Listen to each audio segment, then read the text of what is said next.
اعوذ باللہ من الشیطان الرجیم بسم اللہ الرحمن الرحیم۔ ناظرین السلام علیکم ورحمۃ اللہ وبرکاتہ۔ آج سے ہمارا جو لیکچرز کی ایک سیریز شروع ہونے والی ہے وہ کلاس 6 کی ہے۔ کلاس 6 کے جتنے بھی بچے ہیں یا ہماری بچیاں ہیں ان کے لیے لیکچرز کی جو سیریز ہم بنانے والے ہیں یہ بہت کارآمد فائدہ مند ہوگی، صرف بچوں کے لیے ہی نہیں، ہمارے جو بڑے ہیں وہ بھی اس سے استفادہ حاصل کر سکتے ہیں۔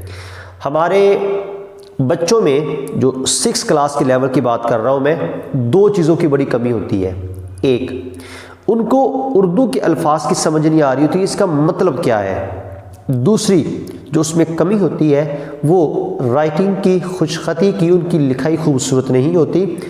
اگر ہم اپنے بچوں کی لکھائی خوبصورت کر لیں تو یقیناً بہت زیادہ فائدہ ہو سکتا ہے، اور بچوں کی تاحیات وہ ایک اثاثہ کہہ لیں آپ، اور ایک بہت پیاری ان کی زندگی میں خوبصورت ایک نکھار آ سکتا ہے۔ تو اردو میں ہم سارے کمزور ہیں، بحیثیت قوم ہماری قومی زبان اردو تو ہے، لیکن ہمارا پہناوا، ہمارا اٹھنا بیٹھنا چلنا پھرنا سارا انگلش نے لے لیا ہے۔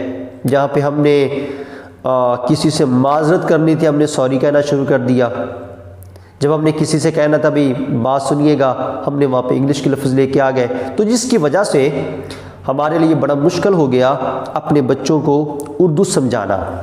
تو اس سیریز میں ہم یہ کوشش کریں گے کہ ہم اپنے بچوں کو دوبارہ اردو کی طرف لا سکیں، اسلامیات کے ذریعے سے، اسلامیات میں پڑھائی کے ذریعے سے ہم ان کی طرف لے کے آ سکیں۔ اور ساتھ ساتھ میں کوشش کروں گا کہ آپ کے بچوں کے لیے میں ساتھ ساتھ بتاتا بھی جاؤں کہ ہم اپنی جو خوش خطی ہے، آپ کی لکھائی، آپ اس کو کیسے بہتر کر سکتے ہیں، اور کیسے ایک بہتر ذریعے سے آپ اس کو دوسروں کے سامنے پیش کر سکتے ہیں۔ تو آج کا جو ہمارا پہلا لیکچر ہے وہ ہے اللہ تعالیٰ پر ایمان۔ یہ 6 کلاس کا پہلا یہ سبق ہے، اللہ تعالیٰ پر ایمان اور توحید۔ آج اس کو ہم انشاءاللہ اس کی وضاحت کریں گے۔ سب سے پہلی چیز آپ درود پاک پڑھ لیں اتنی دیر میں، اللہم صلی علی سیدنا و مولانا محمد وعلی آل سیدنا و مولانا محمد وبارک وسلم وصلی علیہ۔ اللہ تعالیٰ پر اور ایک چیز اور ناظرین، انشاءاللہ اگر آپ یہ لیکچرز کی سیریز آپ پراپرلی لیتے رہیں گے تو انشاءاللہ آپ کے بچوں کو فائدہ یہ ہوگا، ان کو پیپر کرنے کا ایک طریقہ پتہ چل جائے گا۔ انشاءاللہ میں ان کو سکھاؤں گا جو ان کے مختصر سوالات ہیں اس کی وضاحت کیسے دینی ہے، جو ان کے تفصیلی سوال ہیں انہوں نے کس طرح سے خوبصورت انداز میں اپنے جب ہمارے گھر میں مہمان آئے ہوئے ہوں نا، تو جو آنے والے مہمان ہیں وہ 2 چیزیں دیکھتے ہیں، کھانا کیسا ہے، اور جو تھوڑے سے مزید زیرک قسم کے انسان ہو نا وہ دیکھتے ہیں کہ پیش کس انداز میں کیا گیا ہے۔ تو اگر ایک عام سی چیز کو بھی اچھے انداز میں آپ پیش کر دیں تو وہ اگلے پہ ایک اثر پڑ جاتا ہے۔ تو انشاءاللہ ہم آپ کو بتائیں گے کہ آپ اپنے اگر خوبصورتی آپ کی الفاظ کی نہیں بھی ہے، آپ نے بہت اچھا یاد نہیں بھی کیا ہوا، لیکن اگر آپ پیش خوبصورت انداز میں کر دیتے ہیں تو آپ کو نمبر مل جائیں گے، آپ کے بچوں کو نمبر مل جائیں گے۔ انشاءاللہ آگے چل کر ہم وہ طریقہ بھی آپ کو بتائیں گے۔ اللہ پر ایمان یہ ہمارا پہلا چیپٹر ہے۔ سب سے پہلی چیز یہ ہے ایمان سے مراد کیا ہے۔ ہم ایمان والے ہیں یہ ہم سارے جانتے ہیں، اور ایمان سے مراد کسی بھی چیز کو دل سے تسلیم کر لینا، یہ ایمان ہے۔ مان لینا، حقیقت جان کر اس کو تسلیم کر لینا، یہ ایمان ہے۔ اب بہت ساری چیزیں ہم ان کو مانتے ہیں لیکن وہ ہمارے ایمان کا حصہ نہیں۔ کیوں؟ ہم اس کو جو ایمان، جیسے ہم اللہ تعالیٰ پر ایمان لے کے آتے ہیں نا، ایسا ان کے ساتھ ایسا سلسلہ نہیں ہوتا۔ تو ایمان وہ چیز ہوگی جس کو ہم حقیقت جانیں گے کہ جو میں کہہ رہا ہوں حقیقت میں یہ ایسا ہی ہے، اس کو سچ تسلیم کرو، پھر جا کر وہ ایمان کا درجہ حاصل کرے گا۔ اور ہر مسلمان کا ایمان ہے اللہ تعالیٰ ایک ہے، وہ ہمیشہ سے ہے، ہمیشہ رہے گا، اس کا کوئی شریک نہیں۔ وہ کائنات یعنی آسمان، زمین، چاند، سورج، ستارے اور سیارے وغیرہ کو پیدا کرنے والا وہی ہے، اور کائنات میں موجود ہر شے کا مالک ہے۔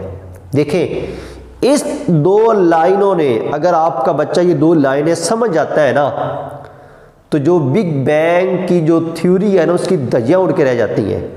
جو آپ کے بچوں کو آج کی سائنس بتاتی ہے کہ جی انسان کیسے بنا، کائنات کیسے بنی، یہ ساری دو لائنیں جو ہے نا دھجیاں اڑا کر رکھ دیتی ہیں اس بگ بینگ تھیوری کی۔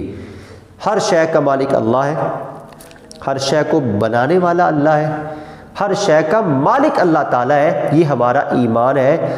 آپ کو نیوٹن، آئنسٹائن، جتنے بھی یہ سائنسدان ہیں، یہ چھوڑ کر ان کے باپ بھی اگر آپ سے کہنا کہ یہ ایسے ہی ہے، ہم نے اپنے ایمان سے نہیں پھرنا۔ تو ہمارے بچوں کے ذہن میں یہ بات بالکل پختہ ہونی چاہیے، اور یہ پختہ کس نے کرنی ہے؟ یہ ٹیچرز نے کرنی ہے، یہ والدین نے کرنی ہے۔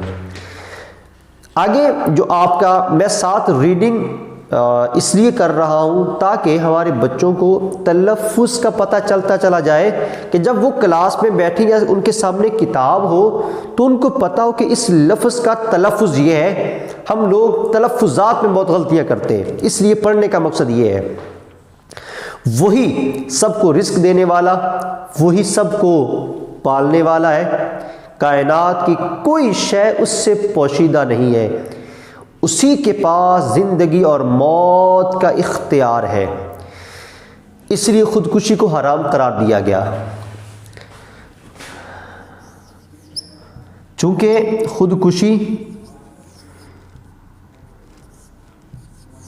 خودکشی حرام کیوں؟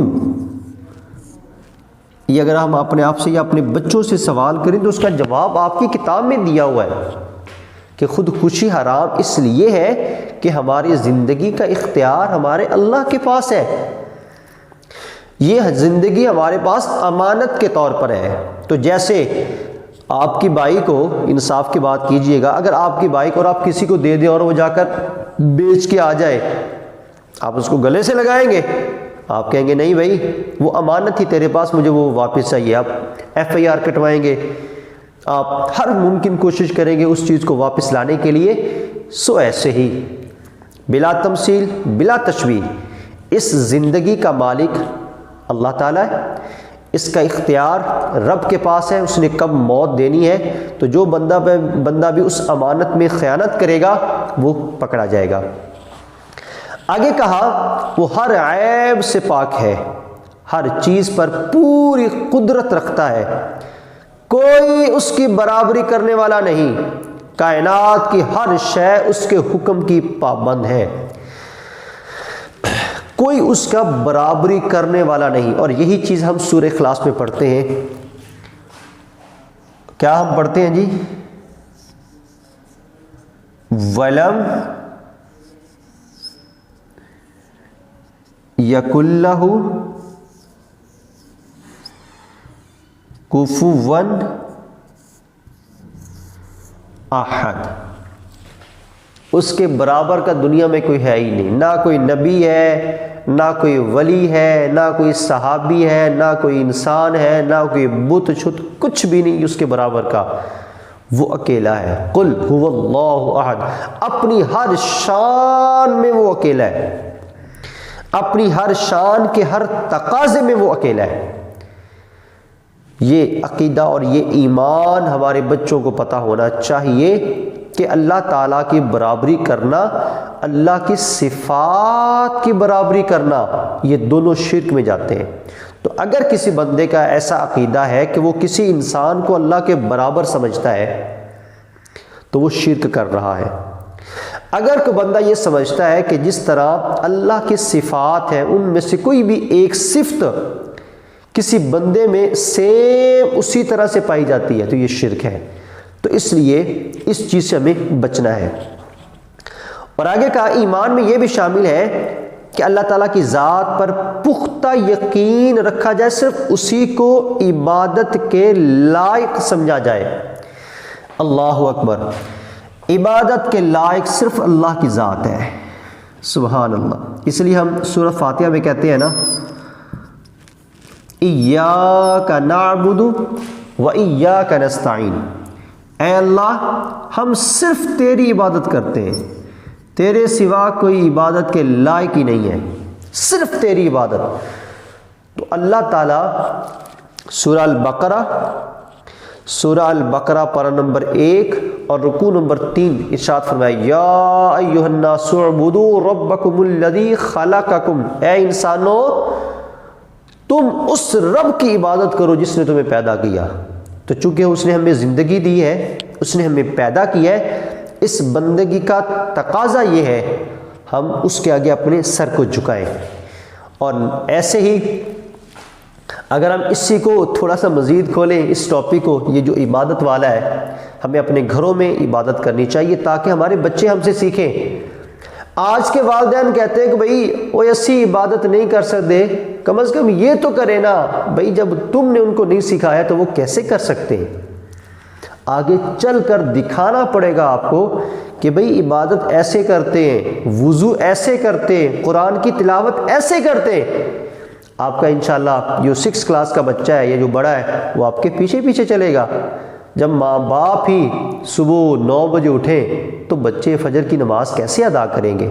جب والدین کو قرآن کھلے ایک لمبا عرصہ گزر گیا ہو، بچوں میں شوق پیدا نہیں ہوگا۔ صرف اپنے قاری صاحبان پہ زور ڈالنے سے کچھ نہیں ہوگا، آپ کو خود کوئی محنت کرنی پڑے گی اور تربیت کرنی پڑے گی۔ اس سے آگے